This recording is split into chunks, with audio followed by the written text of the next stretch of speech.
Kenobi Part 5 has broken the Star Wars fandom like many things in the world, and I give you my awful take and Goldman's best take. Tales of the Jedi has also had some information. We wanted to talk about that today. And Jedi Survivor, the sequel to Jedi Fallen Order, has a lot of cool things for us to look at, including a trailer. All that and more here on Chatooine.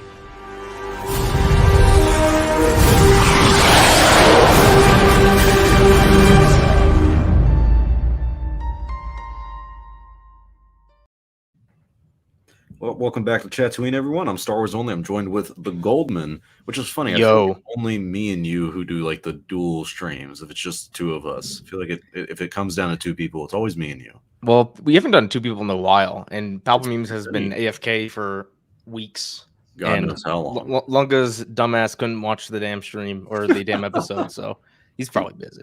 But yeah, that's why Lunga's not here. He just hasn't watched the episode yet. So you remember that one stream that me and you did, and then like I think my Wi-Fi or something like that. We were talking about like some stormtroopers, like I think it was Bad Batch, but like the stormtrooper version of them, the original, and it dropped. It was just you for a while. And this is before we had Chatooine as like a YouTube channel. It was only on my channel. Which, but by the way, if you guys are watching this through Star Wars Only, we are doing this show on both channels at the moment. And the goal of this is, of course, to get more exposure to the Chatooine show. So if you guys are watching on the Star Wars Only channel, please click the link in the description, subscribe to the official Chatooine show, because to rewatch the stream, you're gonna have to watch it only on the Chatooine show. And then of course we upload it to Spotify and any place you watch or listen to podcast after the show is over. So just give us good reviews, give us some good positive stuff, because I guess I'm not going to be positive in this stream. I'm gonna shit on you. Yeah, I really feel like I deserve it at this point. People are the reactions to this Kenobi series is just today's amazing. Like, it's really nice to see everyone genuinely enjoy it, and I feel awful because I'm like, I feel like feeling awful. I have a lot of fun when the first episodes of Boba Fett were coming out, and I hated them, and everyone was praising them. I didn't feel like guilty. I was just like, yeah, screw you guys. I don't know. Well, like I just don't. I think the difference is that the Boba Fett one, it felt like a lot of people were like, it wasn't just like, oh, only you saw the errors in that. It felt like a lot of people were like, hey, this isn't really as good as we all hope it would be. This show, a lot of people were, mainly this episode, everyone and their mother is like, this was. So I've seen reviews saying that this was like the best episode of Star Wars TV ever, and I'm like, are you kidding me? No, like The Mandalorian is a show. You guys realize that Mandalorian does exist. I think if we take out the two Mando episodes of Boba Fett, the worst episode of this series, Chapter 4, is better than any of the 5 Book of Boba Fett focused episodes, besides maybe Chapter 2. My disdain for that show is strong, so that shouldn't come as a surprise. I agree. For me, I even feel like some of the worst episodes of The Mandalorian are significantly better than arguably the best episodes of the Kenobi series. Maybe not this one specifically, Part 5, but like Part 2 and 4. I mean, I think the first episode of Mandalorian is better than both of those, but that's my humble opinion. But if you guys are watching this in the stream, leave a like, leave a comment in the streams. If you're watching on the Star Wars Only one, I think you can leave super chats on that one. Maybe you can or can't. I'm not sure if we even have this monetized, but if you end up leaving a super chat, we'll just guarantee you a answer to whatever question that you have. But more importantly, please just subscribe to the Chatooine show. Follow us on Spotify, anywhere you listen to podcasts. Leave us a 5-star review. Help the show out. And let's talk about it. Let's talk about this Kenobi series. Episode 5 came out today. I've watched it 2 times now. And man, there's a lot to go over. And it's what makes this episode unique is that it shows you so much. So I think the big thing to start off with, because it is just the two of us, so we can have a good back and forth on this, is what did you think about them immediately showing you Coruscant, but also showing like a young Hayden Christensen or young Anakin Skywalker? Yeah, Anakin Skywalker. Immediately, this is where I feel kind of like a dick. I immediately cringed when I saw like the ponytail, because I was like, you're really going to bring back Anakin, which, whatever. We all knew there was going to be flashbacks. But you talk about like the least favorite aspect of Anakin. When people say they like the prequels, no one's talking about The Phantom Menace or Attack of the Clones. Definitely no one's talking about Padawan Anakin. There's only 2 versions of Anakin you can show. you can show him in the Clone Wars. I think we all expected the Clone Wars flashbacks with the long hair and everything. I feel like that would have been more mature to do. This, like, he's supposed to be 19 in this scene. That's what I laugh at. He looks not like we all said, like, leading up to the series. You know, Hayden looks great, man. He hasn't aged a day in 10 years. Hayden's 41 and he's playing a 19-year-old. Yeah, he looked awful. He did not look scene. Okay. No, time out. He looked awful. Okay. Yes, he clearly did not look like a 19-year-old kid, but I just don't care. Like, I just do not care. You ever watch the Breaking Bad movie with Jesse, El Camino? You know how awful movie too, yeah. I like that movie. But anyway, so you know how they had Todd in it and he was kind of clearly a little larger than he was. Clearly, homeboy was Breaking Bad. Oompa Loompa in that one. I just like, maybe I just don't care. Like, I'd rather have, as long as Hayden Christensen doesn't look like he's 60 playing a 19-year-old, I'm fine. Could they have done some de-aging? Probably, but I don't know. I just don't care. Like, yes, I noticed that right away. I was like, yeah, that's 40-year-old Anakin Skywalker. I just didn't care. I just did not care. I understand not caring, but for me, that's like the fact that you can even acknowledge that, like, you noticed it right away. That is what is my issue. It's like it gives you the what's it called? It suspends my believability of the story of like this working out and like seeing him like that. I'm just like, oh, like it's glaringly obvious. It's like for me when I was watching The Last Jedi for the first time, and like Mark Hamill looked great, but at the end, whenever he comes out and he's doing the force projection thing, I just thought he looked like an older Marty McFly, and like stuff like that always just kind of rubs me the wrong way. Yeah, I hate the way he looks in that one. What? I hate the way he looks in that. The haircut and everything. I thought it looked awful. That's a weird take. That's a weird take. It is, and it's I feel like I'm the only one who's ever even said that. So I heard it. So, and I've heard a lot of Last Jedi criticisms. I bet you have. But no, I really didn't like the way Hayden looked in this as young Anakin.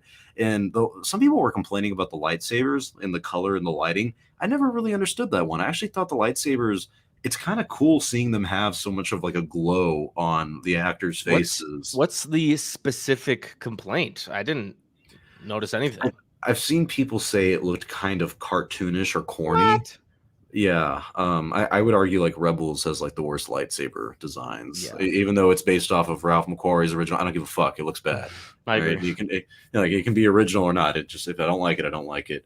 But no, I thought the lightsabers looked fine. But what did you think about them doing it? And I guess it's Attack of the Clones. I don't know if it's before or after, or even during. You got to know this Star Wars only. He had his Attack of the Clones lightsaber. And you're right, he did. I saw that in the second time when he was handing it over. So I guess that was the.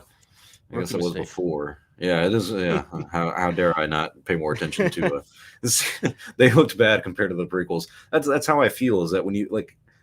Man, a lot of people are highlighting our good friend Okairo is like he posted a picture of Anakin's smile from Attack of the Clones, and then in this one, and people are like, "Oh, that smile's back." He looks like a fucking serial killer. he is one. Yeah, he is.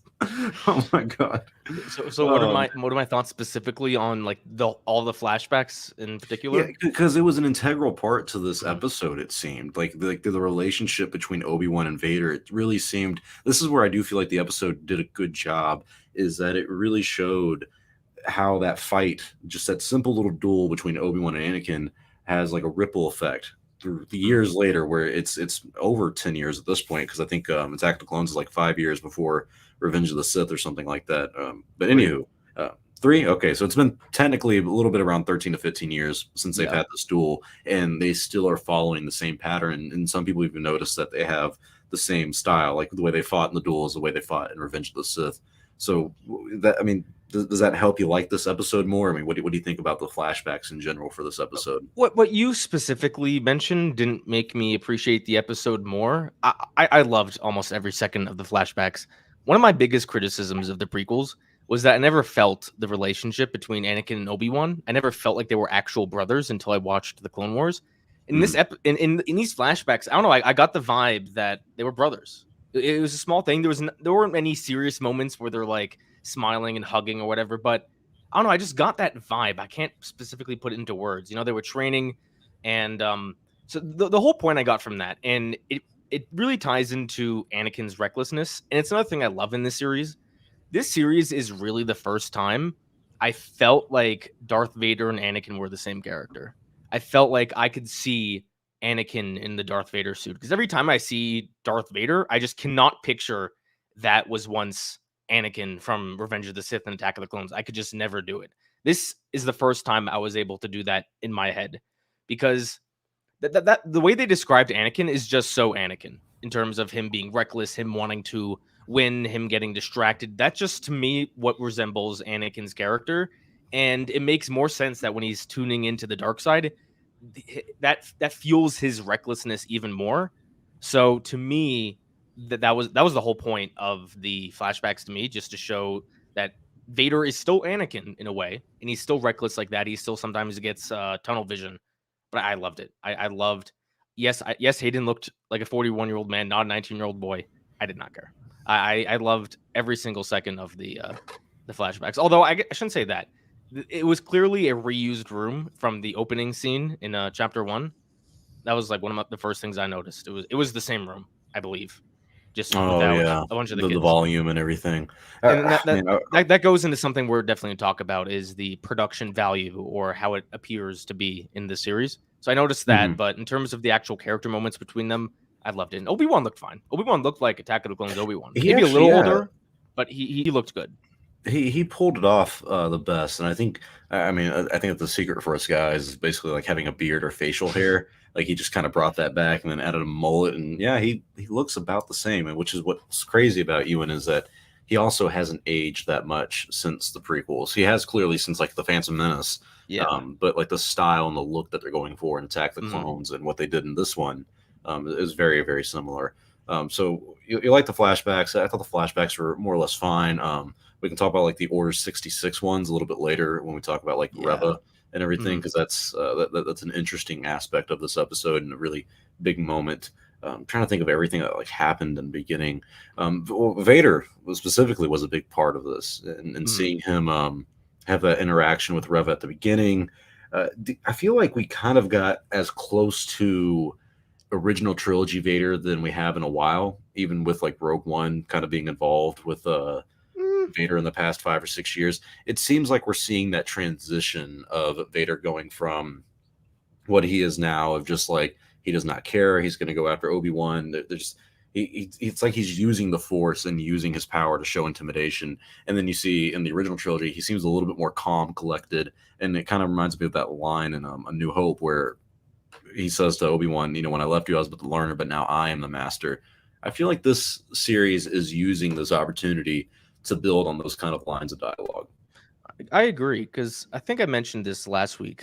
I love how they're blending Revenge of the Sith Anakin and original trilogy Vader, because to me, this Vader doesn't seem as calm, as collected as he was in the original trilogy. We see him yell. We saw that in chapter 4. He seems a lot more aggressive, although I do have some questions about his whole motivations. But besides that, Vader does feel like a younger Vader, which I like. Throughout this whole series, I got the vibes. I disagree with your point that he feels more like original trilogy Vader than he did in Rogue One. Rogue One, he felt like original trilogy Vader. He doesn't talk much. Besides the one scene with Krennic, he has one line of dialogue. He's not like, he just doesn't seem to care as much. And when here, he's talking a lot more.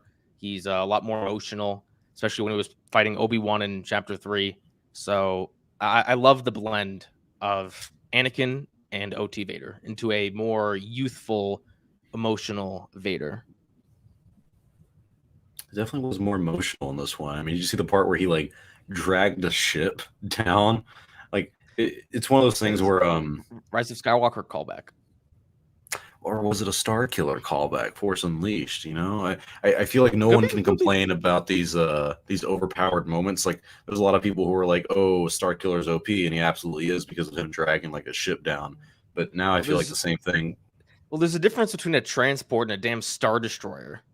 You're not wrong. You're not wrong at all. I'm just saying that it was like similar levels to me of like using the Force and showing the magnitude of it. I mean, this is the first time I think we've seen Vader. Maybe in the movie, not the movies, because the movies you don't get to see him do too much because it was the 70s and 80s.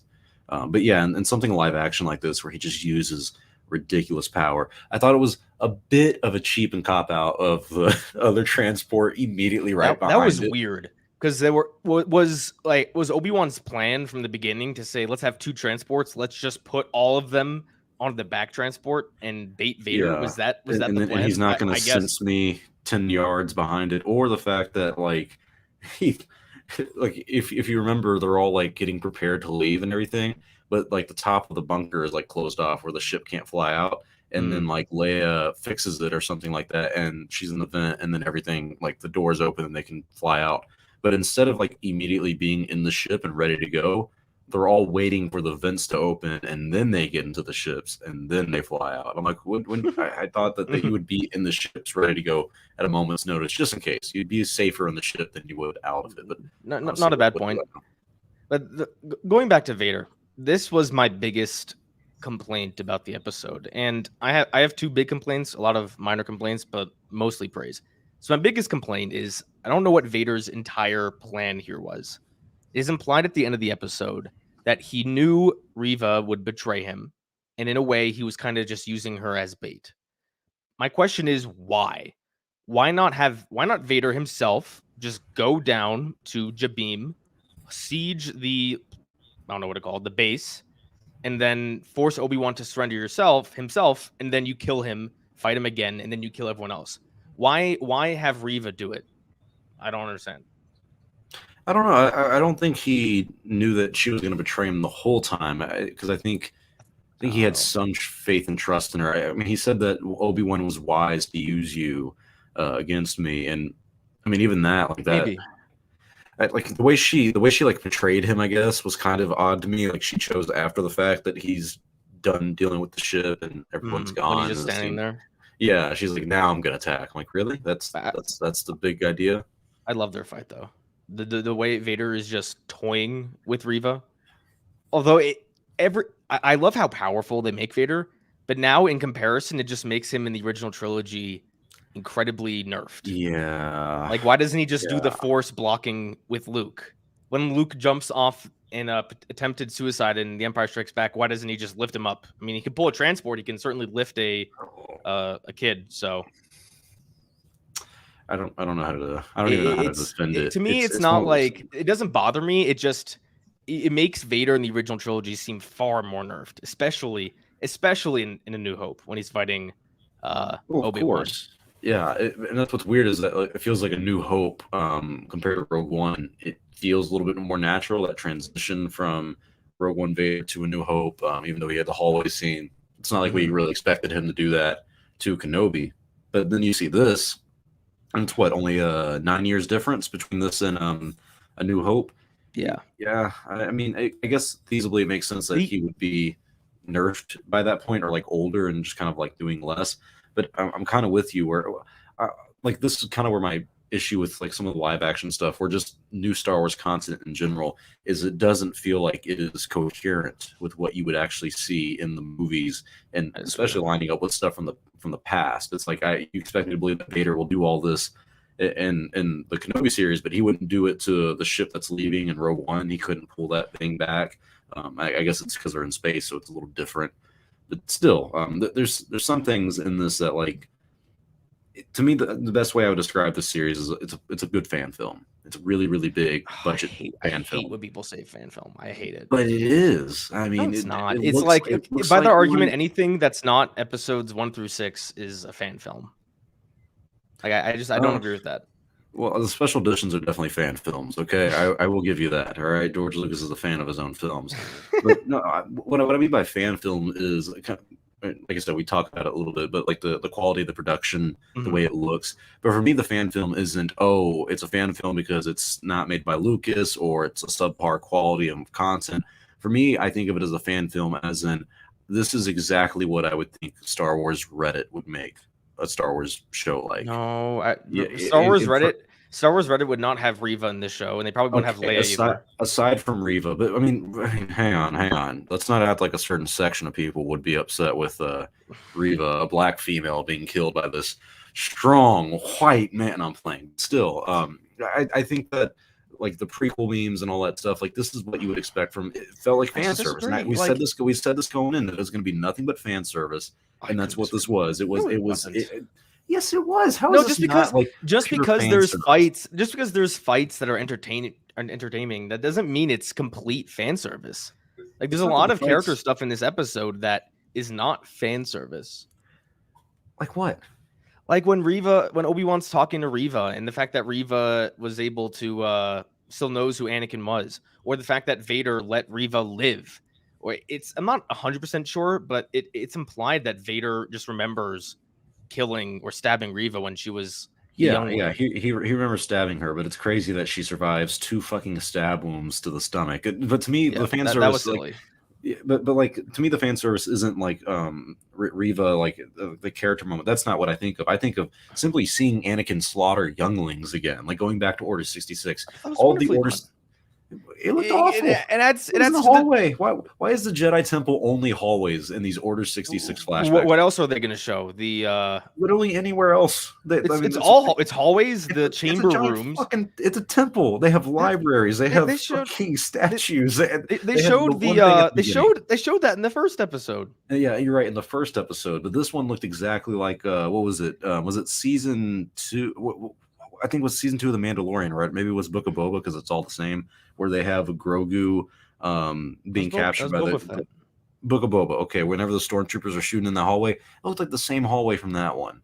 Can we get some new sets? Can we upgrade the production a little bit? To me, the reason, now I'm not a big fan of the way a lot of this episode was filmed, but to me, the reason why that specific flashback was so close up and kind of shaky cam was, for one, that's kind of just Reva's perspective in that scene.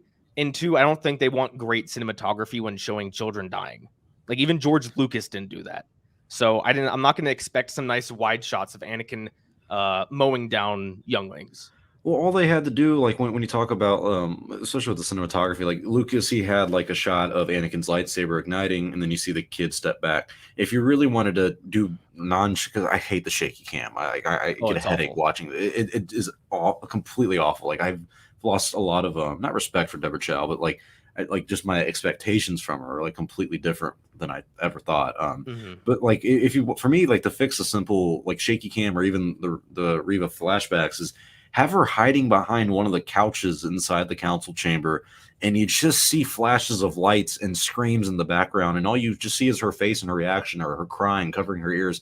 Something simple like that would just completely explain the scene. But even with the shaky cam, they literally show Anakin take a fucking swing, and then you see a kid go flying. I mean, he killed the brat. Like I'm sure a certain Star Wars YouTuber is hard about this scene. A lot of people really wanted to see Anakin just slaughtering younglings, and good for them. We really didn't. We saw Anakin swing his lightsaber, and then shots of younglings like flying and falling down. We didn't actively see like a youngling getting stabbed or getting their head shot because Reva got stabbed from a POV. Not like a great angle. We didn't actually see her chest and the lightsaber go through it. But how much do you really need? I mean, I'm saying compare this to Revenge of the Sith. Revenge of the Sith is simple. Hey, you know what's about to happen. And this is, we're going to show you a bit of it. We're just going to show you a little bit. Like, you're teasing me here. And it's a little bit more than a tease. I think there's a big difference between showing it kind of off camera and having a wide angle of something happening. I think it makes a big difference in terms of the scene. Oh, absolutely. Absolutely. I didn't want a wide angle of the kids dying. I just didn't want to see the kids die in general. I knew what happened. I disagree. You can't just say Reva is traumatized from this event. You have to show it. There's a big difference. Especially something. Wait. When you're see it though, because she was she not in the beginning? Or was she was before. They didn't specific. Yeah, but we didn't see the moment. We didn't get something from her perspective and her actually fearing the situation and feeling that dread of the whole situation. There's a big difference between just seeing her walk in a hallway and then the scene cuts away and her actually witnessing kids dying and her seeing Anakin and her like reaction to getting stabbed. I think there's a big difference. That's an important character moment. You can't just.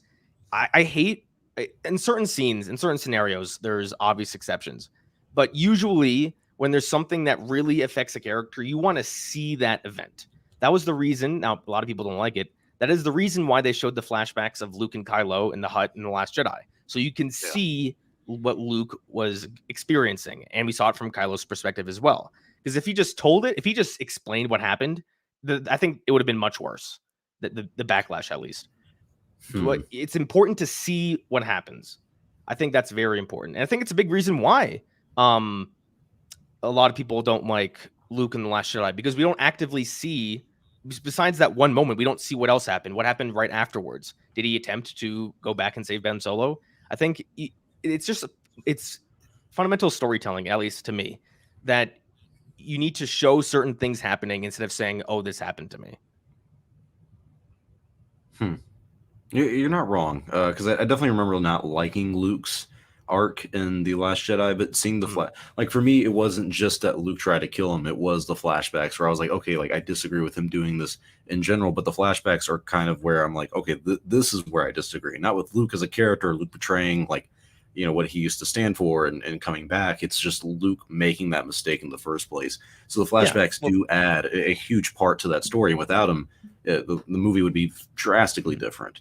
And I can kind of see that with this series as well. I just feel like, especially with the first episode and the opening scene, to me that is enough to carry Reva's arc. And like it's not like it was unpredictable, this episode or this series in general. Like we all had a feeling that Reva was a youngling. She survived this, and I'm kind of happy that Obi-Wan even addressed the issue that a lot of us had with episode 2 of like, how does she know? And he was like, you were there. Like, that's how you know. That stuff all makes sense to me. For me, it's a lot of it is just, and I guess this is my issue with the episode overall, or even the series, is conceptually not the worst thing. Execution-wise, it's I can just, agree. I think there's a lot of moments that are well executed and a lot that aren't. I think going back to like that flashback in particular, I think the best, because there's not really another scenario in Star Wars that I can think of off the top of my head where a part of a character's backstory is, it's like Palpatine's return, right? We just don't know what happened. They didn't even, for one, they actually didn't even say what happened, so that's even worse. Yeah. But it's like in a lot of shows, and this happened in the last season of Game of Thrones, it's stuff that really bugs me. It's when, it's like when, spoilers for Game of Thrones, whoever hasn't watched it, when Jon Snow is telling the rest of his family that he's Targaryen, and they just cut away. We don't see the rest of their family's reaction to him finding out his lineage. Yeah. And it doesn't feel as impactful. So I think if Reva just said, I was there, and we get a tease of the beginning of the scene in chapter 1, and they don't actually show what happens, I think that it would just fall flat. Now, the execution may have made it fall flat for a lot of people, including yourself. And I don't think it was wonderfully done, but I think it got the job done for me. For me, a lot of this episode didn't, and that's fair. It didn't hit with me emotionally, I guess. Like, what did you think of Tala? Like her death, the robot's death? Because there's like two sections to this episode. There's the flashbacks and the relationship with Obi-Wan and Vader and Anakin, and then there's the kind of present day stuff. You have Tala, you have Obi-Wan with the path, and they're all trying to escape the Empire. It's kind of like your movie Last Jedi in a way.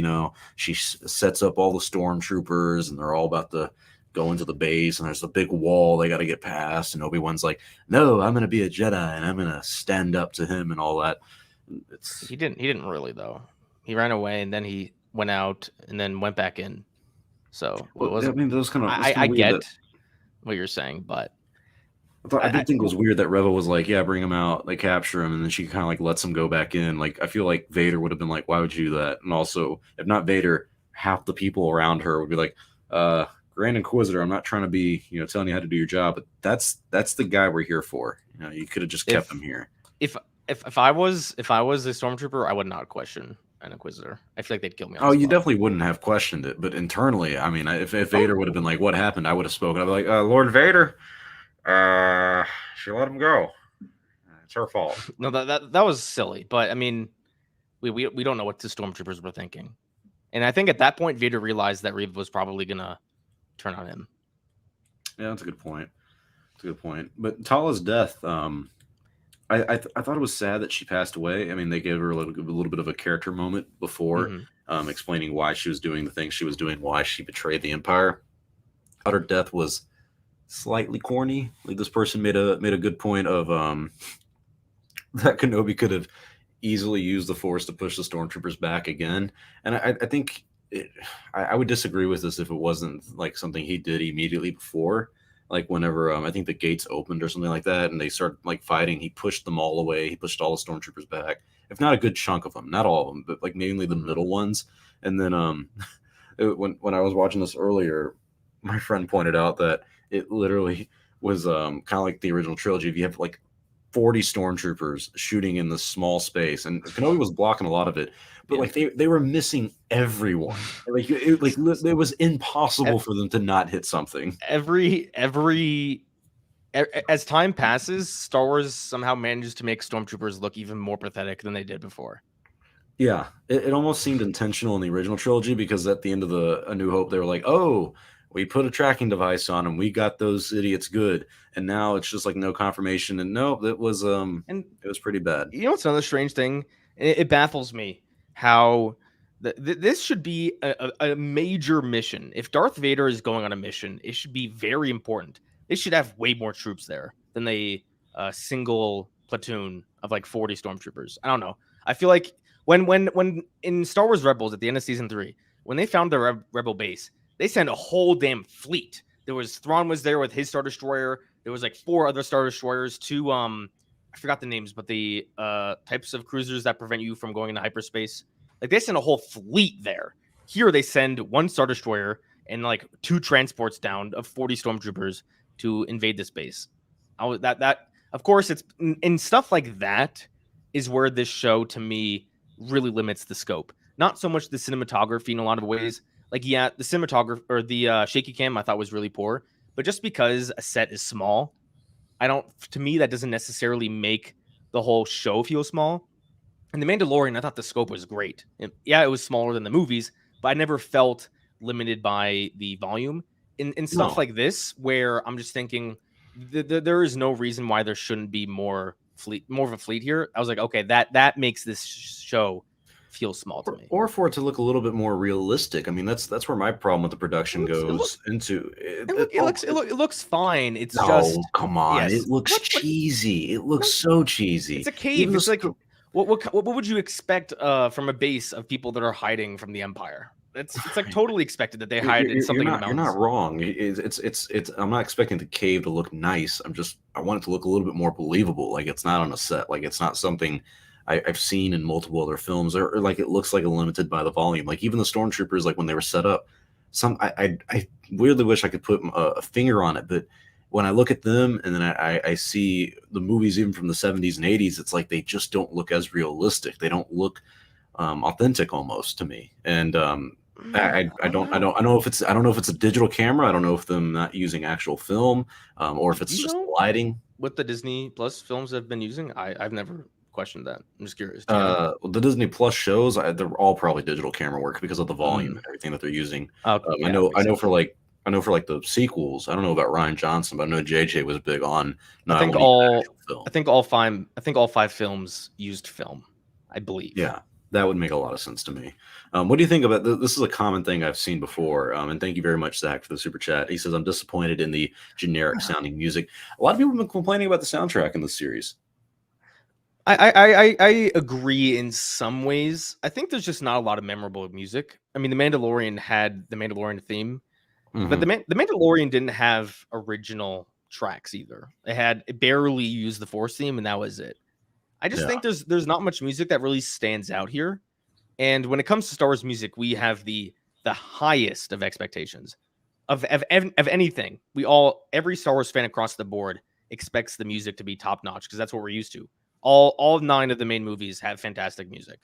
So I think we have our expectations really high. And the fact that we can't really point to a singular piece, a singular theme of, they made a big deal about John Williams composing Obi-Wan's theme in the show. I have no clue what Obi-Wan's theme is. I don't either. Is it the title crawl? Like when it shows, I don't know. I mean, the music doesn't bother me too much. It's servicing its job. I think an expectation a lot of fans had is that the Mandalorian in the Book of Boba Fett feels separate from the Skywalker saga. So it makes a little more sense that the music's a little bit more original and doesn't tie in as much. But for a lot of fans, this show feels like the real Star Wars Episode 3.5. It really, from a conceptual story point perspective, it really feels like Star Wars Episode 3.5, and just we're not getting that same level of music. Especially in the trailers, they started blasting Duel of the Fates and Battle of the Heroes. We haven't gotten either one here, so the trailer music is better than the music in the actual show, and I mean, like you said, like our expectations are really high, and what's funny is that when I go into these shows or the movies, I never really think about the music. I'm never like, oh, I hope that there's like very, very good stuff coming from the music, or John Williams is going to do amazing this time around. It's like, no, it's Star Wars music. Like, I kind of know what to expect. It's going to be a lot of operetics. It's going to be stuff that's classical. And even the Book of Boba Fett, despite us not being big fans of the show, I love the theme song to the Book of Boba. I literally hum that to myself all the time. But yeah, there's not much memorable coming from the Kenobi series, but for me, that's not a complaint. Like that, like people are putting in the comment section that like probably me, because it wouldn't surprise me, that it's like being nitpicky. Like I think disliking the music for it not being all that memorable is also nitpicky, but also I mean it's Star Wars. Like the entire aspect of us being fans is nitpicking shit. I think good music though is memorable. If you don't remember it, then I don't think it's good. I think those two kind of go hand in hand. Not completely. Like you can have a fine score and have it not be memorable, but well, that's what I'm saying. Like with this, is to me, it's not, it doesn't make it bad not remembering it. Like I remember how bad the cinematography is. That's why I think it's bad. I don't think like the acting isn't awful in the series, so I don't really think of it that much. But like even in the, like for me, what sticks out is like the writing. Like I really dislike a lot of the dialogue scenes. Even when Obi-Wan is like, "No, he's not coming for you. He's coming for me," like stuff like that. Where I'm like, come on, like we can write a little bit better dialogue. I don't know. Guys. I haven't really questioned any of the dialogue. Maybe it's just my brain is trained not to question dialogue in Star Wars. That's a very good point. The bar is already they're really low. They're paying homage to George Lucas with bad dialogue. They're like, we're just gonna write it as basic as we can. No one will ever talk like this in the real world, and you can't criticize it because it's George Lucas Star Wars. You know. I wonder what George would think about this. I wonder really what George Lucas thinks about this entire series. If he's like, this is great, and I'm glad they brought it back, or if he's like, I would have done better. I would have done so much better. You know, I'm really curious because there's a big tell with George Lucas about what he cares about or what he's interested in when it comes to the new Star Wars. You know, we've seen behind the scenes clips of him on the set of The Mandalorian, on the set of the Book of Boba Fett. He was on the set of Rogue One and Solo. Not once is there a single image of him on set of any of the sequels. Not once. So I wonder if they brought George Lucas on set for this, and if they didn't, I think that says a lot about what George Lucas's thoughts on the series are. Huh, that's a good point. I didn't even think about it like that. I just feel like the guy doesn't care in it. But this something this big, I feel like he would care about. See, this is an interesting debate a lot of people have. What's more important to the story of Star Wars, the sequel trilogy or this show? A lot of people would argue this show, and I'd completely disagree. I think a sequel trilogy of a continuation with Han, Luke, and Leia is far more important than what happens between episodes 3 and 4. Right, because this is what's weird for me about this series is that the sequel trilogy, at least from conceptually, it was okay. What are people nostalgic for in Star Wars? It's the original trilogy. No one. I'm sorry. That's what J.J. Abrams said. Well, that's what the consensus was. 2015. You look at the comments, even when they were like, "Hey, we're doing the Force for Change thing." People were like, "Oh, good. Like we're done with the prequels and all that shit," because the prequels were shit when they came out. And now that we're having this resurgence of prequel love, this episode and this show clearly is love. It's a love letter to the prequels by prequel fans. They're being like, "Hey, this is what you guys have wanted. Here it is." And I'm saying that it was bad then and it's still bad now. Like this is a great comment. That they had a chance to redeem Ewan and Hayden cringe acting. Instead, they took the cheap route instead of just keeping it going. Kept going. I disagree with the last aspect of it, but I do think that like when you look at Hayden's acting in the prequels, it was subpar, at least in Attack of the Clones, and you can say it was the writing and the dialogue. And the what we had in this, the flashbacks, I don't really think it was the cheap route. I thought it was. I don't like the flashbacks of it being Padawan Anakin, but I do understand of trying to build that connection that we were lacking in the original movies, the prequel movies, that relationship that we had. I like developing that slightly more in this, but at the same time, it takes me back to this of, was this the best you could do? And I really don't think in terms of just the whole story. the whole story, but Yeah. also just with Hayden coming back and Ewan and all this, it was like, are you like to me? This is the peak. Episode 5 is the peak. Clearly, I mean, we'll see with episode 6. It's the last one It's not coming my out favorite next week. episode. I Episode 5 thought is not your favorite? no. I'm surprised. I thought the first episode was almost a 10 out of 10. I love almost Yeah. everything about the first episode besides the forest chase. So to me, that's been the peak. And I think this episode goes second. This and episode 3 are kind of close. Then episode 2, and then a gigantic drop off in episode 4. I feel like people are going to say this is the peak, just because of the flashbacks and the Yeah. fights and all that stuff. To me, this is the stuff where I look at this and I'm like, you're telling me this is the best you guys can do. This is the best we got for Star Wars. This is how my brain is wired in a lot of ways. I think if you just gave me a story treatment of this series, like not so much even a script, just an outline of the whole series, I think I'd be really happy with what I'm reading. Maybe not so much what happened in chapter 4. And of course, what happens in the last episode could change. But for the most part, I'm just really happy with a lot of what they've done conceptually.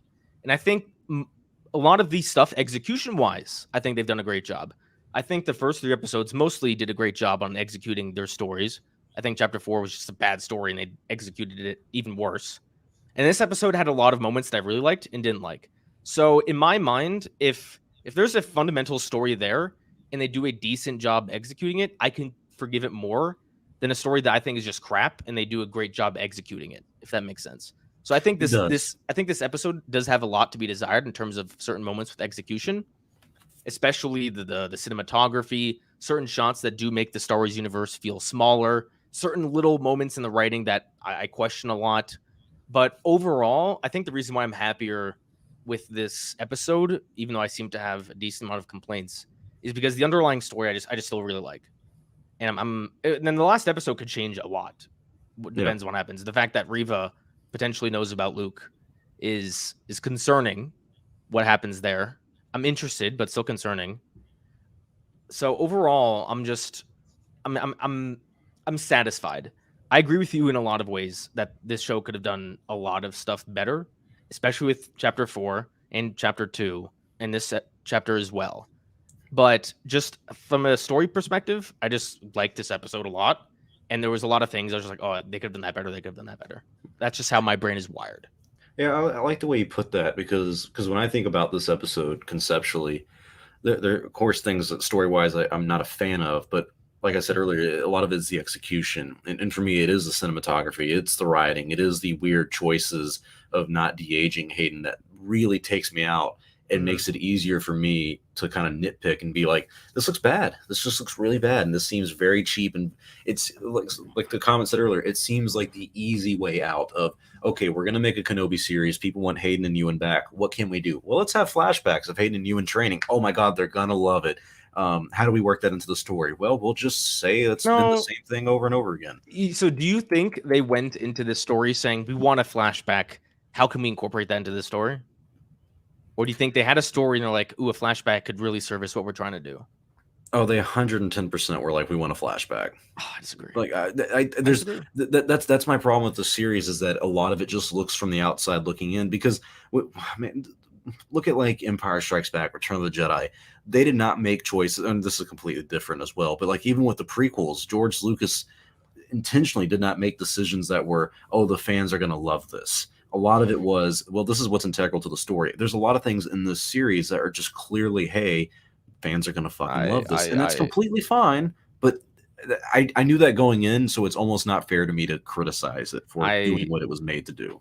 Oh, I disagree. The prequels may not have done things to make fans happy as a whole, but they did tons of things to make little kids happy. That's the whole point of Jar Jar. You think Jar Jar's stepping in poop and watching an animal shit right in front of him was integral to the story? No, that was to make kids happy. And in this series, part of it, like, I don't know. I disagree.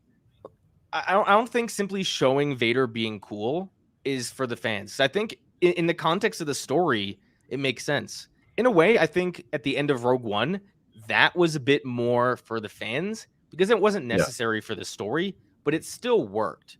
In this series, I don't know if a transport's flying away. I just like it makes sense to me that that's something that Vader would try and do, pull it back. And when he was fighting Reva, especially when he was blocking it with the Force, and then he just simply took the lightsaber from her, gave one back, and then beat him again. That just, to me, that seems like something Vader would do. Now, up until the point where he just stabs her and leaves her there, that is not something Vader would do. But everything up until that point, I thought that was... I didn't get the feeling that, oh, they're doing this just to make fans happy. Like, there's a lot of moments in The Rise of Skywalker and The Force Awakens that was like, yeah, they're just doing that, to make fans happy. Like, the whole point of the Starkiller base was to just make fans happy. So, but in this series, there's some moments like that, but I haven't gotten a lot of that. I need to think specifically about certain moments and if I feel it, like feel that. And I don't think overall I do. Yeah, see, I'm on the opposite side of the fence with like even the battle with Reva and Vader. Like a lot of that wasn't to me like any internalization of character. It was, oh, she's gonna try to kill him, and look how cool, because they don't say a fucking word to each other. She just shows up and is like, ah, and he's like, they talk to each other right before they start fighting. He says one thing, which is, it was wise of him to use you against me, and then they keep fighting. They fight, or more accurately, she fights him, and he's like swinging and missing it, and he's just doing his own little thing, and it's cool, but it doesn't add anything to their dynamic, their relationship, his feelings towards her. What adds to it is at the end when he is like, he really didn't think I remembered you, and he does, it feels like a cruel joke in my opinion, where, and not in a bad way, or being facetiously, I'm saying it's a cruel joke on Reva, that he is like, I'm going to stab you in the stomach the same way I stabbed you before, you little brat. And I'm just baffled that she lived both times. Poor fucking Qui-Gon Jinn. Two people have been stabbed 3 times in this series, and he is the only motherfucker who has died. Han Solo died. Oh, he did get... But no, he would have lived if he didn't fall off the cliff. Yes, no, he would have lived if he didn't fall off the cliff. He would have. You cannot tell me... You cannot tell me that this 9-year-old girl can survive a gut-stomach-pinching lightsaber wound. Listen, and Han Solo can't. That man was surviving off of liquor and weed. Ever since Revenge of the Sith came out, it has been a standard now that dark side users can survive stupid shit through pure hatred. Anakin did it. Darth Maul was the worst offender of all. Absolutely, he got cut in half. So if that is allowed, I can forgive people getting stabbed in the chest. Even freaking what's his name? Kylo in Rise of Skywalker. Right before Rey force healed him after she stabbed him in the chest, he was just chilling there. He was just laying down like he didn't look like he was about to die. What? He didn't look like he was about to die. Oh, okay. I thought he was going to die in that scene. Maybe, but that just I didn't get the implication that like to me he just looked like he was lying there like just like mentally shaken by the fact that his mother just died, not that he was actually dying. That's just the way I saw the scene. But I agree with you. I wish Lucasfilm or Star Wars as a whole didn't go down this route, that people can survive stupid shit through anger and hatred. But that's the precedent that's been set, and it's been consistent in a lot of ways since. The only time it wasn't consistent was technically Palpatine, because he just survived because of whatever. I wouldn't say he survived through pure hatred. But every other time, that was just stupid. With Palpatine, it was even dumber. But here it's like, okay, I guess these people can survive through pure hatred. Grievous Reborn made a super chat earlier. I appreciate it, saying it was so dumb they put Palpatine's speech to the galaxy that is referenced in The Last Jedi in Fortnite. I think he's talking about the Rise of Skywalker. Yeah, that was really dumb. That's another thing. That's another thing that supports my argument that I said before. Everyone is shaken. Oh, Palpatine's back. Oh no, and we don't see his damn message in the movie. Yeah. It does make sense wanting to see the reaction, wanting to see the message. In this case, the flashback of Reva or Reva like being traumatized by Anakin and everything. I don't know. I guess it isn't the flashback aspect. It's just the way it looks for me that it just takes me out of it and makes me dislike it. And that's my own problem. I understand that in some ways. I think there are certain shots that to me really feel that small budget. I agree with you when the stormtroopers are lining up and trying to break down the door, that I felt the small budget. God, it took 5 fucking minutes for them to get set up too. I when I first watched it, I was like, what's taking so long? I think the last episode is going to change a lot of people's minds, because I did a rewatch. Remember how on was it Disney Plus Day they announced, like they showed this like little behind the scenes reel where it was just Ewan and Deborah Chow talking, and they showed concept Yeah, and I art. got my fucking Instagram taken down. I remember very well. And it's I have this because I used it in a thumbnail. In one of those shots, it showed an image of Obi-Wan and Vader fighting on a lava planet. Yeah, on Mustafar, it looked like. So maybe they go back to Mustafar. I don't know, but I think God. I And if think they do, are you going to tell me that's not fan service? I think that could potentially be fan service. Oh, come on. Don't tell me it could be. That's fucking fan service. It all depends on the story Star Wars owns. No, it's not story. If I see Padme come back in the next episode and Hayden's like, baby, and they kiss or something, that is fan service. I would bet necessity. I do not agree with that. Because I think if Palpatine showed up and started electrocuting Obi-Wan, that would be fan service. Oh yeah, I mean that'd be fucking something. I don't know. I just see things differently. Because something is cool, I don't know. Like I think your assumption is you see something cool, you assume it's fan service until proven otherwise. I'm the opposite. I shouldn't say I'm the opposite. I see something, I'm like, okay, this could go either way, and then I make an assessment afterwards. Well, see, that's where you're wrong, is that it wasn't cool. That's why I thought it was fan service. I was like, oh, this sucks. To me, what wasn't cool is seeing the flashback of Anakin stabbing the youngling in the stomach and all that. I was like, I didn't need that. I don't think that's supposed to be cool. Like, I'm not they like made it seem cool. No, they didn't. They made it seem tragic. Look eyes. It wasn't tragic. Tragic was him looking out the window in Revenge of the Sith with a tear coming down his eye and everything. Okay, like it's as tragic as a few seconds could be. Yeah, not tragic for him, tragic for Reva. I was like, damn. I didn't like. If I'm sorry, but if you're someone who watches like the Order 66 scene in Revenge of the Sith and watches this scene, and you're like, man, that's really cool. The way all those Jedi are getting butchered, I think something's wrong with you. That shouldn't be your reaction. You should say, wow, this is we're not going to start drama here, Goldman. I don't need you calling out 99% of the fandom like that. All right, okay? well, then they can come out me. If an exception, I might contradict myself, is the Vader always seen in Rogue One was pretty cool. Okay, so maybe I contradicted myself, but there is a difference. I'm going to defend my point. Him bringing down the ship is not necessary. That was story. Cool. That is cool. That was that's cool. all it is. It's cool. The difference is the context of the scene. What are you supposed to be feeling?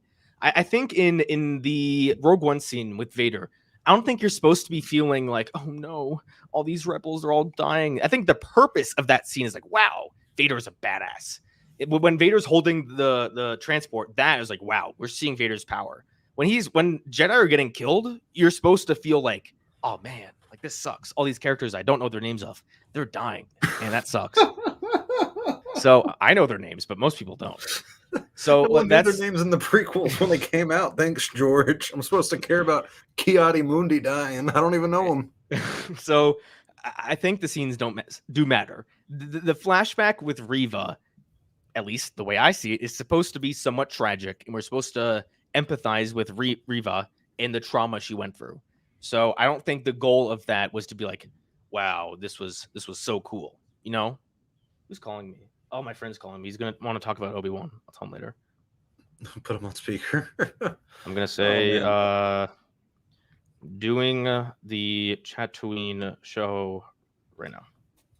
Last little bit before we move on from the Kenobi stuff, we do need to talk about the implications. And thank you this is an awesome name, by the way, Lego My Django, for the $20 super chat saying, ironic how Luke and Leia were made to be the balance, but in Kenobi they just point at Luke and keep their focus on Leia, and all because Kenobi had to save Leia for 5 parts. Yoda would be disappointed. I understand the sentiment. I kind of disagree about I disagree. It not being balanced, just because I feel like it actually is kind of unique having this series being about him saving Leia and giving her kind of a very good quality of life where she goes back to her family and the people that care about her.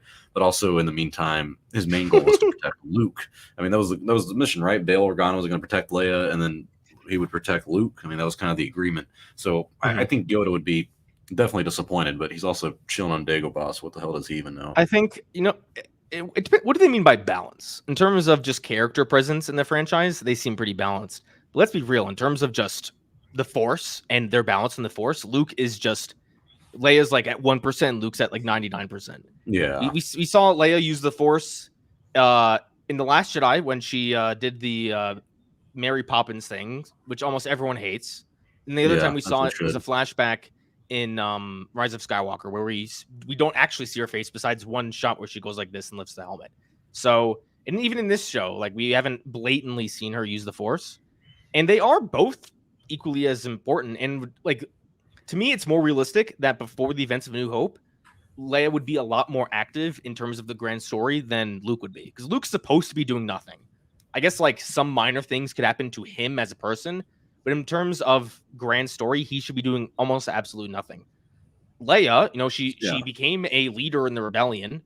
So did I think that she would be in this series and that she'd play a crucial part? No, but it's not like I don't feel like there's so much Leia favoritism, because I mean, she's in the series. Not Leia's allowed to be in her own series, and like Luke is allowed to be. This episode, she didn't really have a lot of like spotlights or highlights in this episode. But hang on, a small nitpick I forgot about that I probably was going to put in my review is I absolutely hate the tonal shift. It literally reminds me of Ben Burt in the Phantom Menace screening with Lucas, where he goes, in a span about 90 seconds, you go from lamenting the death to a hero, and but right after Tala dies doing a suicide bombing, literally the guy from Marvel, whatever the fuck his name is like they're all like, oh, I can't believe, like, Obi-Wan's like regretting her death, and then in the background I hear, Leia, how are you coming along?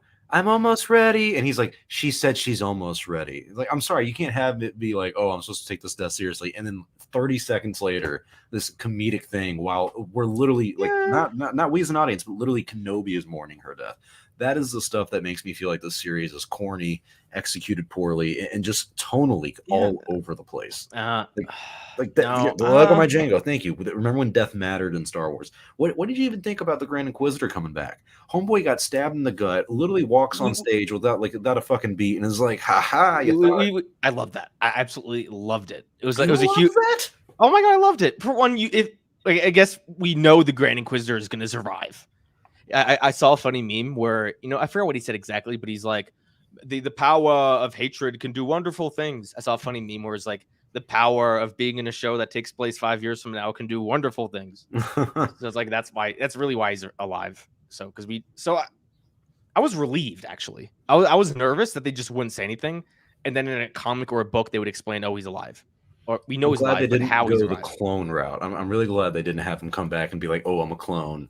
So it's just glad he just kind of survived. But at the same time, it's like it's back to the stabbing people in the stomach thing. It's like, okay, what kills people?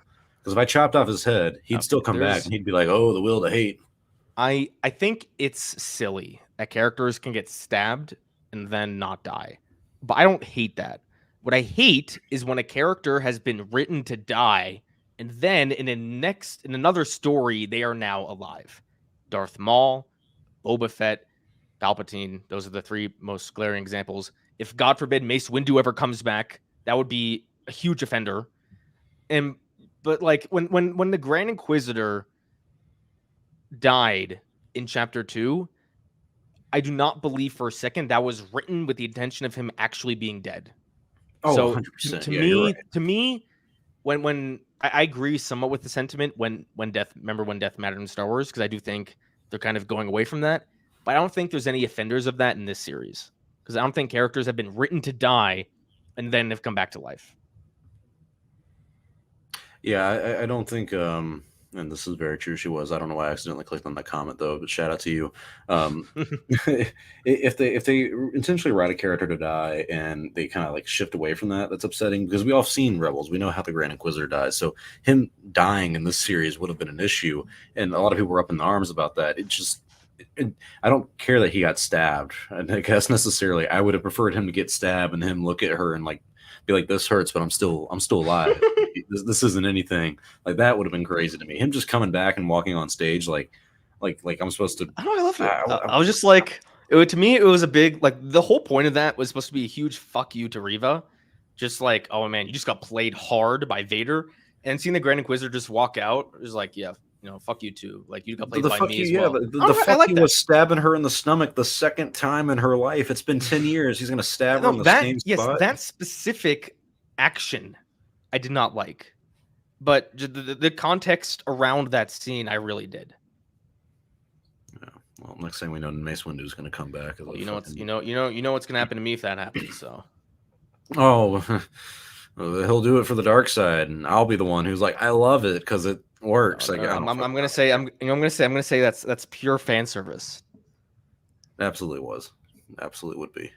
All right. Well, do you have anything left for Kenobi? We only have two more topics that are kind of like quick hitters since it's just me and you today. Any final thoughts on Kenobi? Reva found out that Luke was his son or something like that. So that's going to be the next thing. And I guarantee you that's going to be season 2. That's going to be season 2 right there. No. Sorry, just the thought of a season 2 just triggers me. I wonder why that is. Because that would be pure fan service.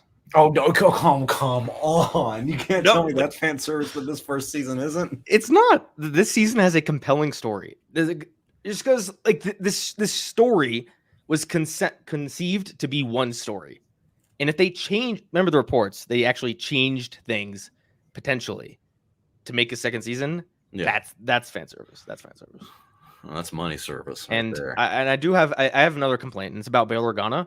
What the fact that he would send that message to Obi-Wan was incredibly reckless. Incredibly reckless. That's a good point too. He's sending a transmission. He says, "We can't let Darth Vader find out about the boy on Tatooine with Owen." It's like, how more specific could you possibly be? Yeah. I understand Bail wanting to send a message in the first place. He hasn't heard about his missing daughter in days. He hasn't heard from the person who's supposed to be saving his daughter in days. So I understand the fatherly instinct to want to send a message and be like, yo, what's up? But he should be as vague as you can be. They should have been using code words like, have you found person Y? Because person X could potentially be in danger. Like, we've seen transmissions intercepted in Star Wars all the time. And Bail got incredibly lucky that Reva found the transponder. Is that what it's called? That Reva found it, because we know nothing as bad's going to happen to these characters. Now Reva might find Luke, do something. I don't know. We're going to see how that plays out. She'll spare him. She'll have a change of heart. That's a sensitive topic. With the two sensitive topics for me, the secrecy that Anakin is Darth Vader and the secrecy that Darth Vader has kids. So I think they did a fine job explaining how Reva knows that Anakin is Darth Vader. She didn't just figure it out. She just knows. She saw Anakin, and that's not her fault. She didn't like go out of her way to figure it out. There was no secret like leaks or whatever. Like, she just figured it out. If more people find out that Darth Vader has kids, I mean, she's gonna have to find out. It's not entirely clear, like, because the message that she saw was a little broken. She heard boy, Tatooine, and Owen. And of course, we all know. I mean, no, she's gonna go there, and yeah, she's probably. I think you're right. I think, because what is Reva going to do? Let's speculate here. Is if Reva goes there they're clearly making Reva to be a bit of a sympathetic character. They've set that up. You don't show someone's tragic backstory like that in Star Wars and have them just die evil. That's just not what Star Wars does. If Reva goes and like finds Luke, that's probably going to happen. She's going to spare him. It doesn't seem like that's an interesting question. You know, there's the notion, right? And this is why I think Rebels did fantastically. When Maul even like remotely hinted that he had an idea of what Obi-Wan was doing on Tatooine, Obi-Wan killed him. But he was like evil. He was a threat. Mm-hmm. If Obi-Wan realizes that Reva's not this pure evil person, and Reva finds out that Darth Vader has a son, would he kill her?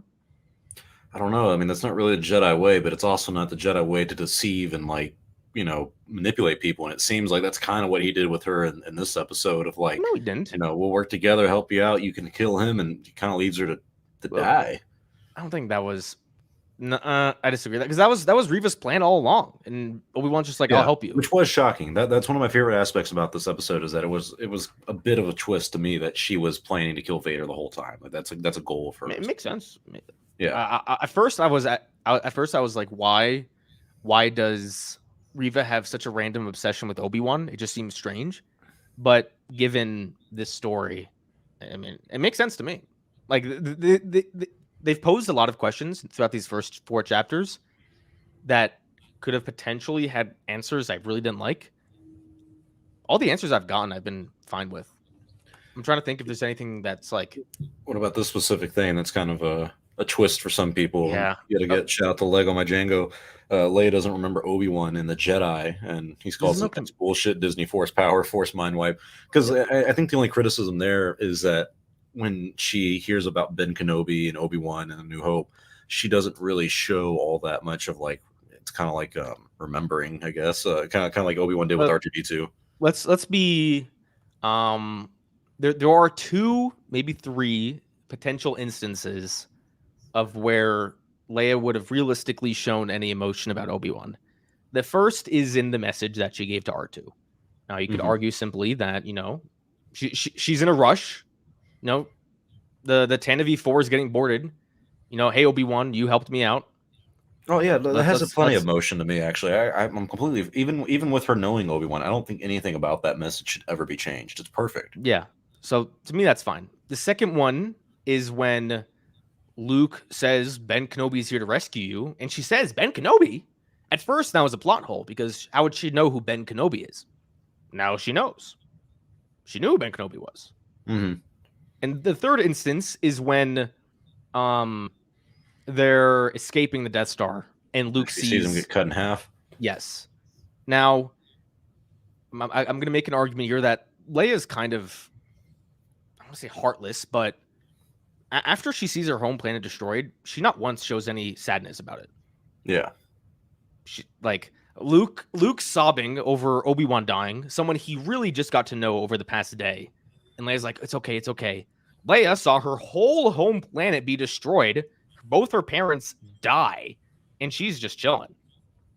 Well, because the cousin died. That's why she was okay with it.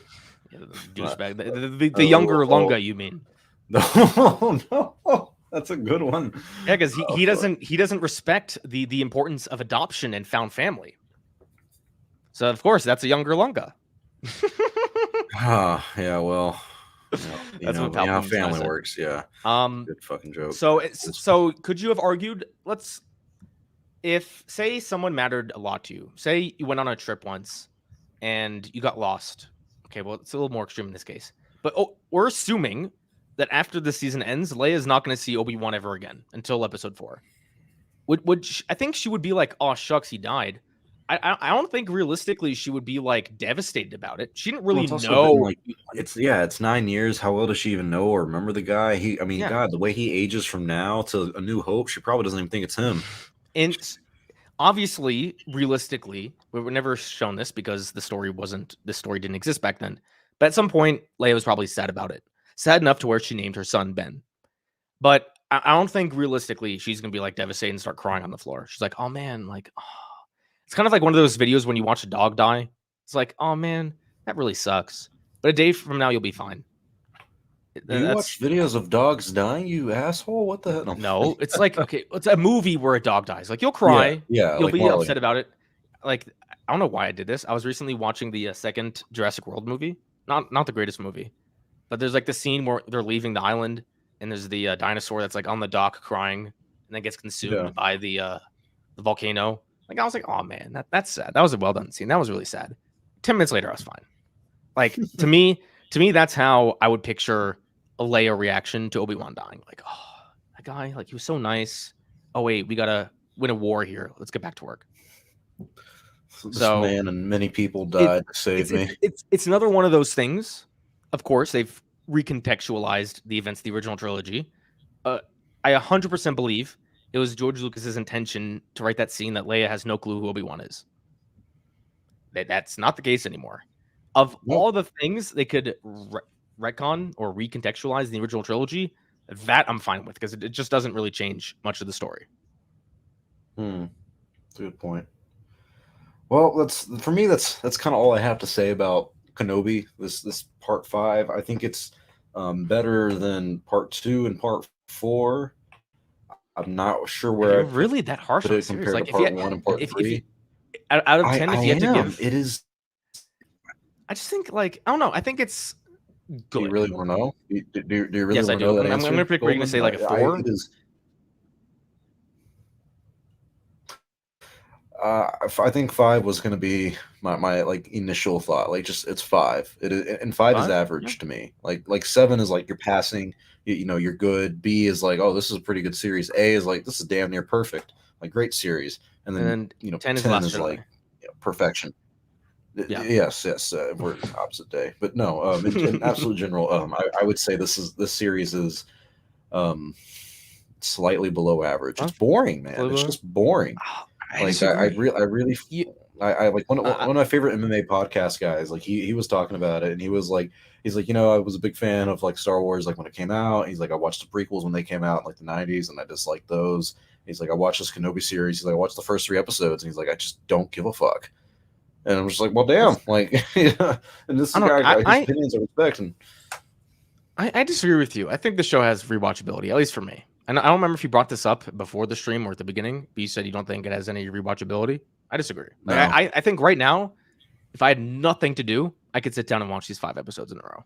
Oh God. Well, maybe you can be in the theaters next Wednesday when they drop them all on the. I might take theaters if I can find that. If I can do that, I will, and come back and tell you guys if it's better or not. Lego My Django says one plot hole that Luke in A New Hope knows of Ben Kenobi. Wouldn't that mean he would have interacted with him at least once? I would think so. Like that doesn't matter much to me, but like I would think so in like a loose context. I never thought much about it. I thought he just knew of him because even Owen kind of is like that crazy old wizard. Like they've talked about him before. The way I've always pictured it, and this is kind of a little baffling to me that people like question this. Luke to me has clearly met Obi-Wan before Episode 4. That was the way I kind of see it is like when you have that creepy neighbor or like the weird uncle. It's like, oh, it's that guy again. Just be careful. Like he might say hi. Yeah, just smile and wave. Yeah, like he's aware. They've met. They might have had a small talk conversation once. They've never actually gotten to know each other. So I don't picture Obi-Wan having a deep emotional moment with Luke. They might see each other. If Reva shows up at the Lars homestead, Obi-Wan's going to be there, and Luke's going to be aware of Obi-Wan. Now you can bring up, like if Obi-Wan saves Luke from Reva, it's like Luke doesn't bring that up in New Hope. Fine, I guess that's a little silly, realistically, sure, but I can get over it. Here's another question. I think it's safe to say that Reva is going to find Luke and they're going to meet in some way. Luke can't know too much about the Force, what a Jedi is, what a Sith is. I don't know. Like if he sees if Luke sees Reva like float something, use the Force, is that like really bad? Like continuity breaking for you? I don't want it personally. Yeah, I like the aspect of. I mean, that's what makes the original trilogy work so well is that you as an audience member are in the same position as Luke. You are learning about this world. You are learning about the Force. He doesn't know anything. And that's why you have Obi-Wan, kind of like the wizard of the thing of being like, the Force would give the Jedi his powers. It surrounds us, binds us, penetrates us, and all that. Like that's what you need. So him kind of even having a loose understanding of that before Episode 4, A New Hope, I think really. It's not that it continuity. It breaks believability of his character and just that story. The context surrounding the original trilogy has completely changed. If you do that for me. What if I agree? I think Force stuff is off limits. But what if he sees Obi-Wan just like wield a lightsaber for a few seconds? No lightsabers. He needs because same thing. Your father's lightsaber. And he pulls it out and he's like, holy shit, what is this?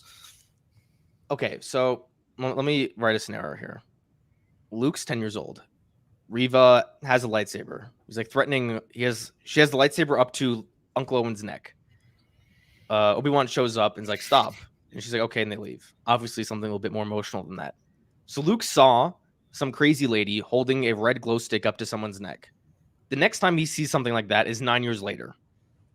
He doesn't know what a lightsaber is. He's 10 years old. Does he really understand specifically what Reva is doing? For one, he's probably traumatized.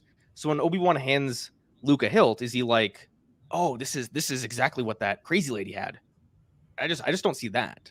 I think the Force is a little different because you're seeing someone like lift an object. I think just simply seeing a glow stick when you're freaking out as a 10-year-old, to me, that's not. I prefer not to see it, but I can see that happening. People are going to freak out, and I'm going to have to make a video defending it. So I'm kind of preparing myself mentally. Yeah, well, you can jump through those mental gymnastics, and I will cheer you on from afar because I will not be participating in that. If she pulls out a lightsaber and shows him, it's gonna be annoying. It's like, why? Like, it doesn't all have to be so connected. Like, I understand the connections. It doesn't have. She does not have to know that Luke is fucking Vader's kid. She doesn't even have to live. As far as that's why I'm very concerned. I'm terrified. If they do that, I just will continue to lose respect for the storytelling and the narrative. They're gonna be. God. She's gonna find out. They set it up. She's gonna find out. Well, she's gonna find out. I just don't want him to meet her. That's what I don't want. Okay. I think I can get on board with that. All right. Well, that's all I got on Kenobi. We'll talk more about it with hopefully Palpatine's and Lunga next week when they're both here, and we can all review the entire series as a whole because this next one is it. But thankfully, Dave Filoni is here to give us some more entertainment.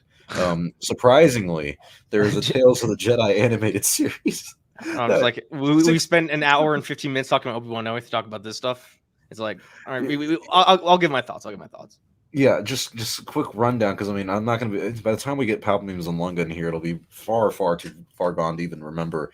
But the quick little Tales of the Jedi thing because it's only 6 episodes.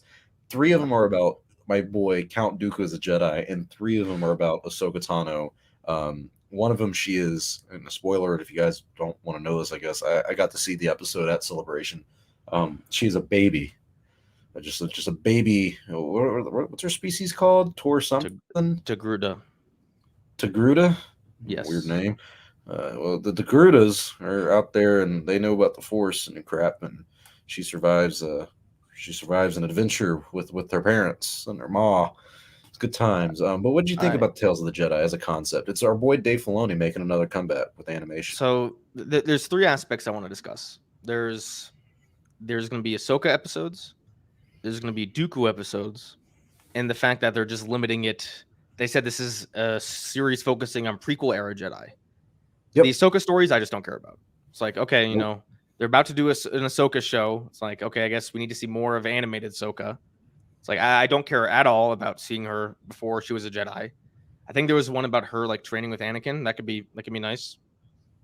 It's like, okay, I just don't care. The Count Dooku stuff sounds fantastic. I cannot wait to see those Count Dooku episodes because that's something we haven't seen before. Count Dooku as a Jedi, young Qui-Gon and young Mace Windu. People think I hate Mace Windu. I don't. I just don't want him to come back to life. I love conceptually just everything about seeing a young Count Dooku as a Jedi with his Padawan. I love that. I love it. Now, the third point, the fact that they're limiting the series to just being about prequel era Jedi infuriates me. It's just nonsense. And I tweeted this like right when the announcement happened, and people triggered me so hard. They're like, "Oh, they're doing the prequels because the prequels is the best Star Wars era. It's the most interesting Star Wars era." Fine, if you believe that, more power to you. But why? Why limit yourself to that? Do you not want to see a cool story with Luke? Like what about a story with Luke immediately after Return of the Jedi?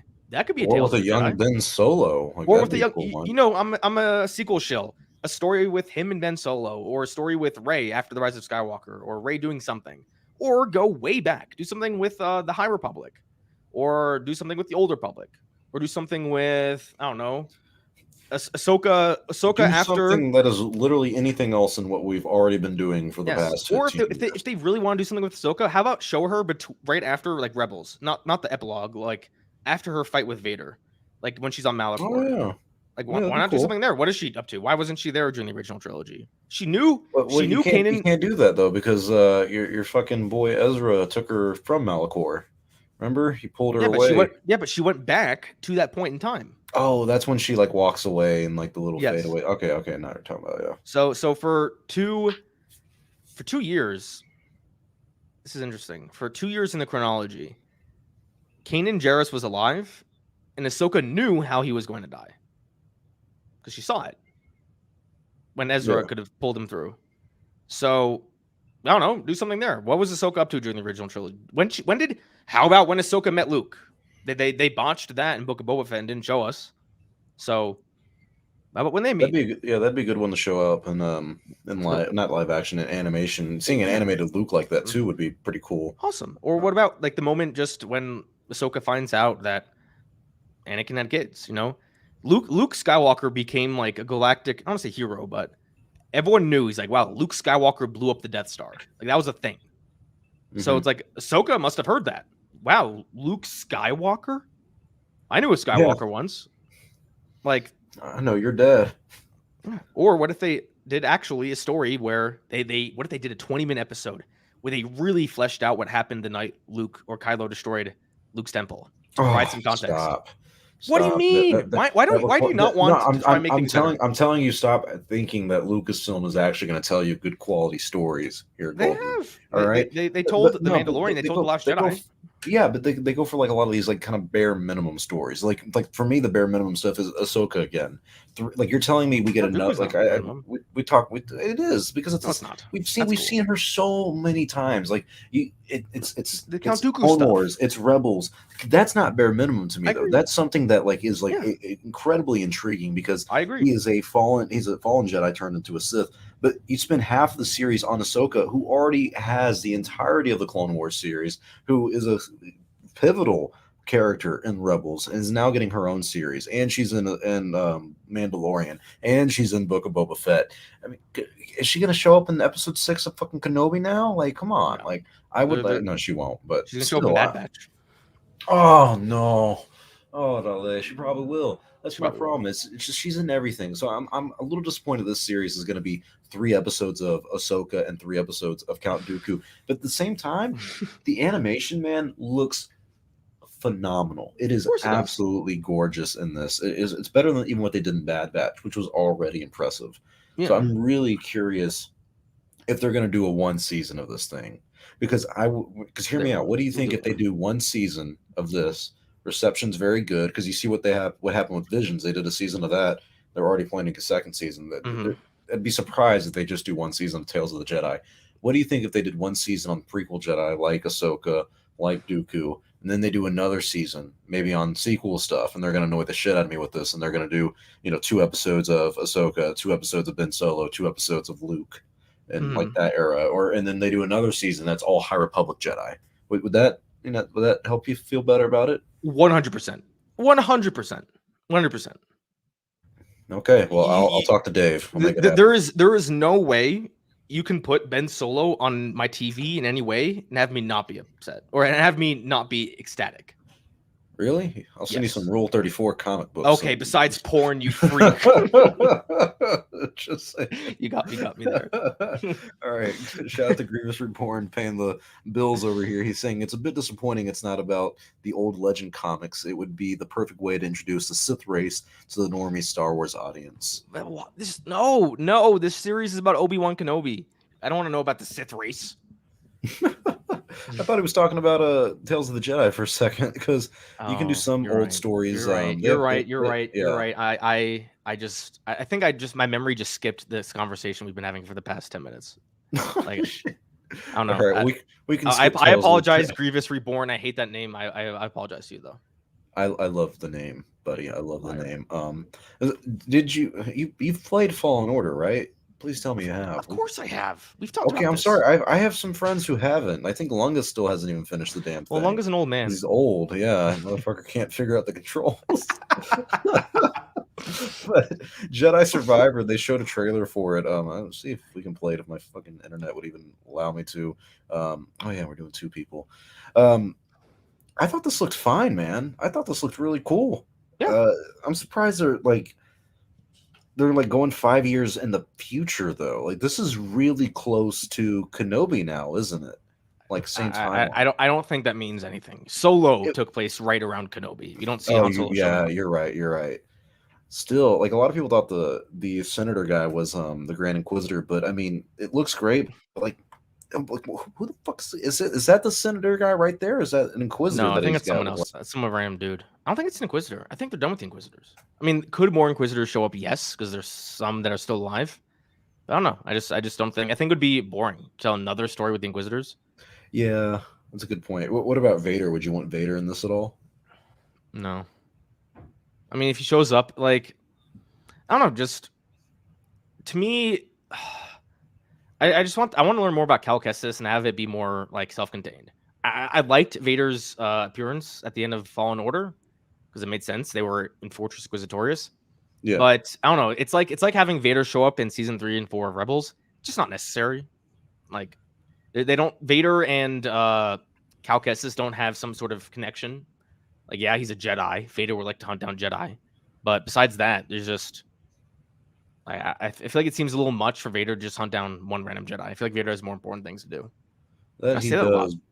Like, oh, we got bots in the chat. Oh, welcome back, guys. The real Sith have returned.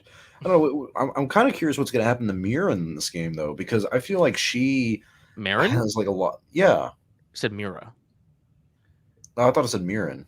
That's her name, right? Oh, maybe Marin. Yes, Marin, or yeah, I'm saying Mirren. It's Marin. Sorry. Marin. I guess it's fucking Italian or something like that. Marin is gonna hopefully be in the sequel, but Yes, I can't tell if she was the girl in the tank or what's happening with her. That was a dude in the tank. That was a dude. I thought it was a dude.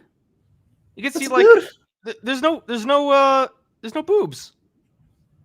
Doesn't mean it's not. Women don't have shoulders like that. Don't assume gender anymore. I am Goldman. assuming. This I am is assuming. Star Wars. I would love to meet a woman with shoulders like that because she could kick both of our asses if that person exists. Those are like Gina Carano shoulders. Women don't have those shoulders. You took the word out of my mouth. I was literally about to say, well, there's a certain female. 99.9% of women do not have those kinds of shoulders. Those are big shoulders. That's a very, very good point. Yes, you sexist pig. It's just it's okay. sexist. Well, I guess it's a dude in there. What happened to Murren? What happened to Murren? Yeah, we didn't see. We didn't see Sayre. It's a teaser. It's a teaser. Yeah, that's true. We didn't see her. I think I wouldn't be surprised if she was dead by this point. I feel like she should die in this game. I feel like that's going to be a big emotional loss. I am such a big Marin fan. I'm a Cal Marin shipper. I want them to get together and have babies. Oh yeah, she is the gothic girlfriend that we've always wanted since we were in middle school. Ever since Cal should get one.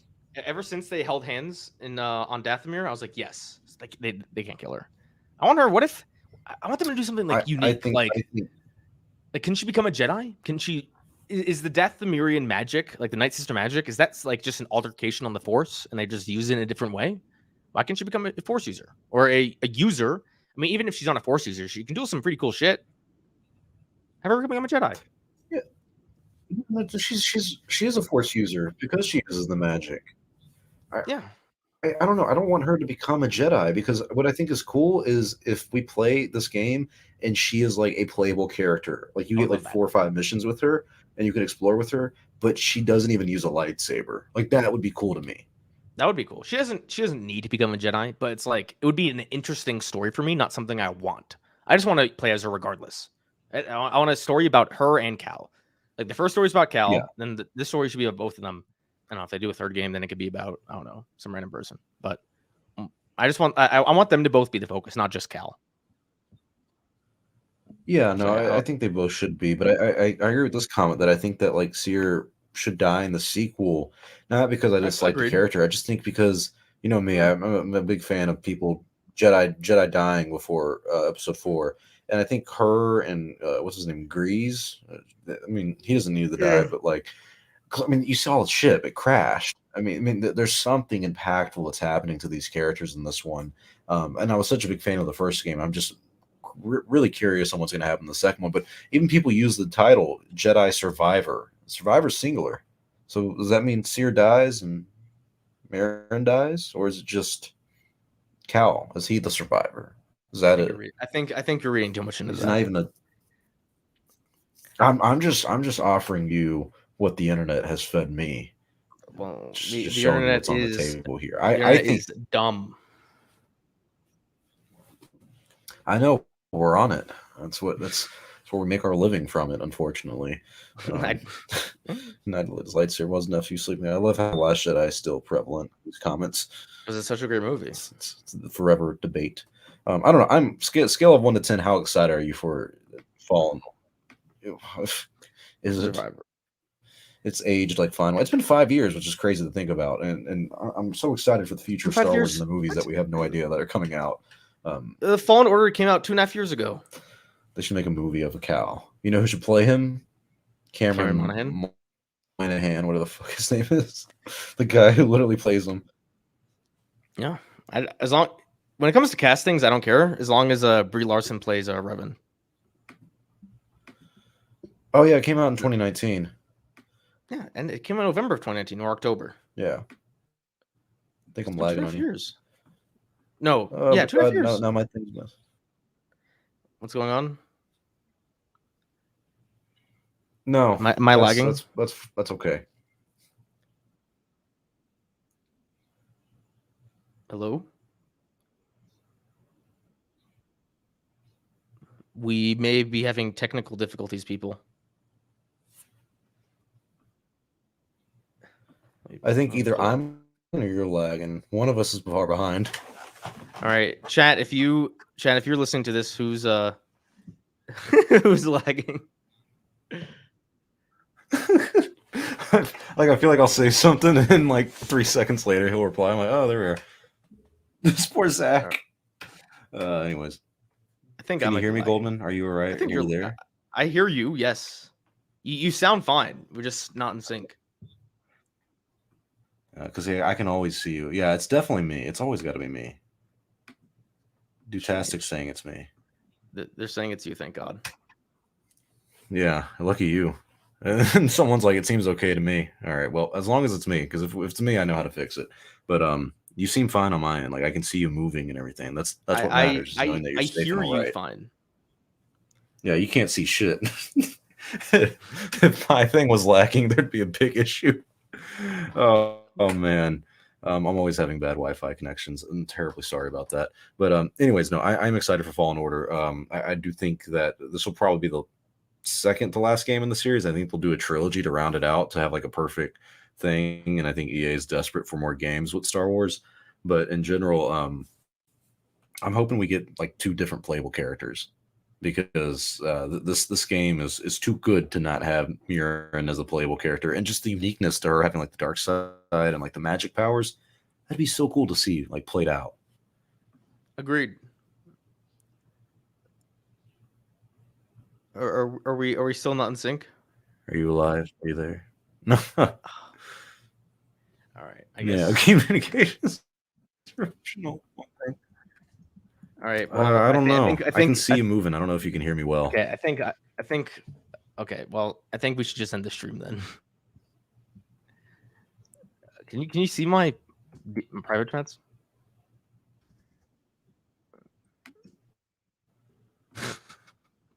It's never happened before. Yeah. Call it a day. If Goldman can hear me, no, everything's okay. I can hear you. I can see you.